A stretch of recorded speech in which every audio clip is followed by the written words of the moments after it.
كوتش في الندوه الصحفيه الاولى للمدرب الوطني السابق ربح مهاجر قال انه الاستراتيجيه تاعو يعني راح يعتمد على اللاعب المحلي. يعني ممكن تعرفنا على الاستراتيجيه تاعك في المنتخب الوطني، هل ستعتمد على اللاعبين المحليين وهل سنراك يعني تتنقل الى الملاعب الجزائريه؟ Donc là on est pile poil dans le débat mahalli et binationaux et professionnels. Oui ou non?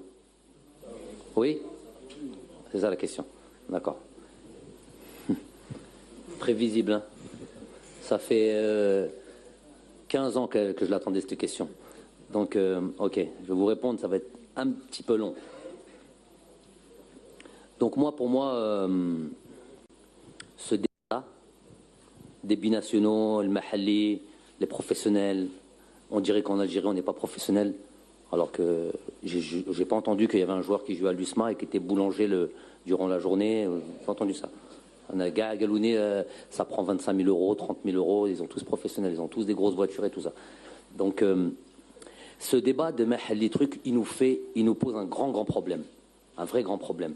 On perd du temps et je suis sûr que derrière ça, il y a une volonté de perdurer, de rester dans ce débat-là et de ne pas faire avancer les choses. À qui ça profite? Surtout pas à l'équipe nationale d'Algérie.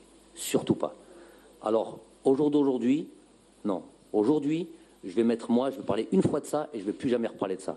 Moi, l'Algérien, où il se trouve, peu importe où il se trouve, s'il se retrouve sur Neptune et il sait jouer au foot, et il joue bien, et je vais jeter l'œil dessus, voir s'il peut jouer en équipe nationale.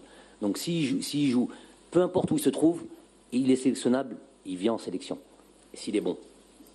Donc, il n'y a que la compétence qui m'intéresse. Il n'y a plus de mahalli, pas de mahalli. Je ne veux plus jamais entendre parler de ça. Je veux parler de joueurs sélectionnables algériens. Où ils se trouvent. Passeport vert, S12 délivré par le Beledia, il vient. Il est bon, il vient.